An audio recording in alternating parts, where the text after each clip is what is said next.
Full House star David Courrier is battling cancer. He revealed his diagnosis on Wednesday's Today Show. The 65-year-old said it's stage 3 non-Hodgkin lymphoma. Doctors tell him his curability rate is likely over 70%, and he is trying to maintain a sense of reality, but also a sense of humor about his diagnosis. He joked that Today posted 4 short weeks he's gone from a Virgo to a Cancer.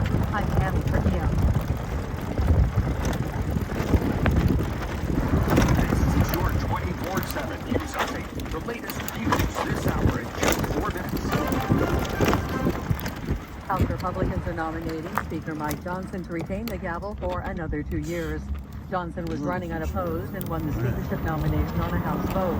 Republicans also voted to leave the leadership House majority. The nomination came just after Republicans secured the majority control of the House. An unprecedented shakeup at the Pentagon is reportedly in the works. Mark Mayfield